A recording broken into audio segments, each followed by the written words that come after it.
In this video, we're going to review the unit circle using degrees. So before this, you just have to know basic angle information, like what is an angle. Alright, so the unit circle is an important part of evaluating and understanding the trigonometric functions sine and cosine.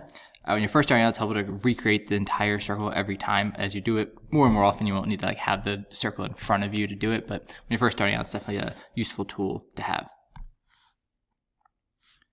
Alright, so quadrant 1 is the most important. If you don't have quadrant 1 memorized and you kind of can't get the rest of it, I guess you could have quadrant 2 memorized and get quadrant 1, but that's even more difficult.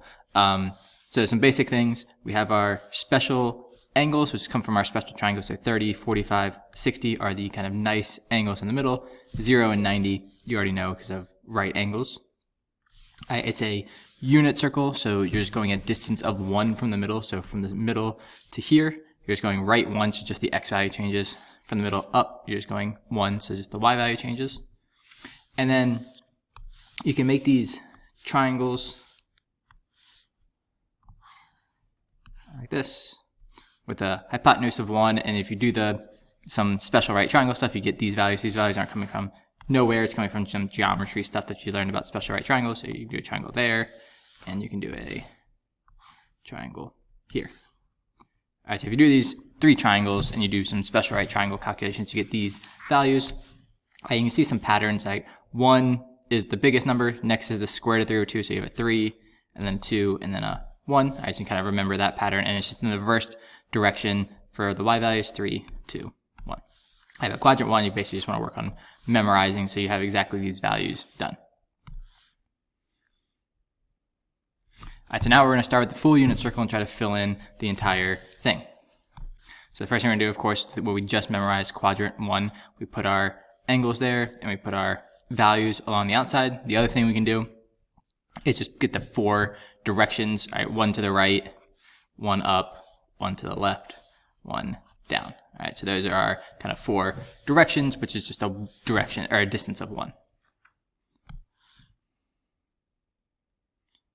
All right, next we can fill in all the angles. We just have to remember that each of the big gaps is a distance of 30. So all of these blue arcs are gaps of 30. And then all of the small gaps in the middle are gaps of 15. So all these red arcs are 15. So you just go 30 plus 15 plus 15 plus 30 and keep going around, you get all your angles.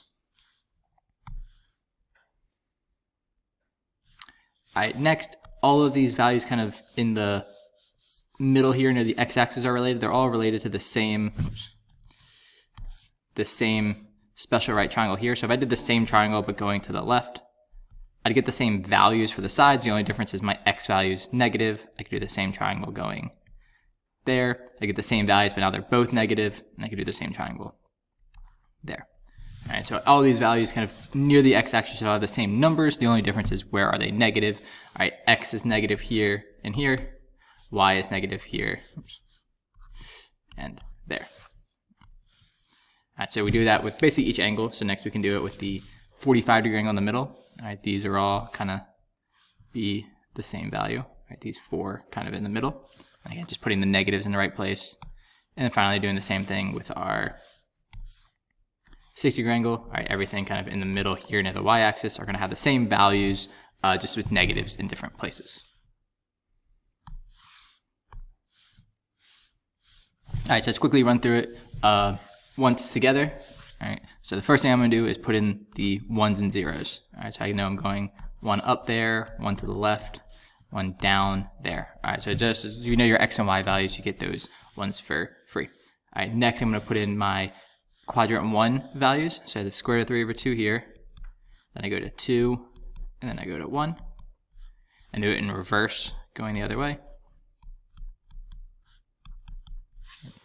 And this is the one you might mess up. You might flip these 2 points, but if you look at where 1/2 is for the x value, that lines up pretty much perfectly with that point. 1/2 for the y value lines up pretty much perfectly with that point. So just knowing 1/2 for y lines up with that point, that'll give you the 1/2s in the right place, and everything else is kind of obvious from there. Let's get rid of those. All right, then next is our angles. We have 0,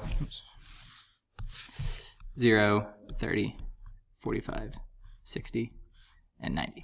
All right, we're just going to keep going with the angle. So I add 30, add 15, add 15, add 30. And if you're doing these enough, I'm not actually adding these in my head. I basically just have them memorized because they come up so often. All right, you'll start to notice if one looks a little weird if you accidentally do the addition wrong. But I'm just adding 15, adding 15, adding 30.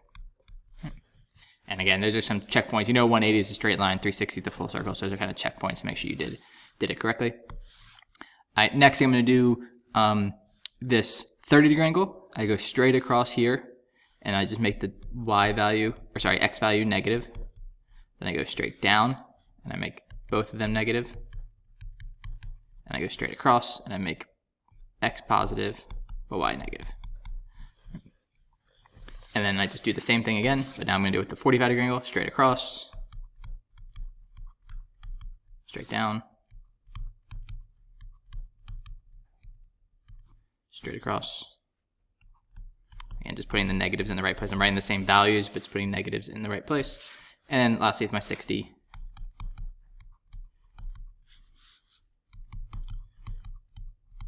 Straight across.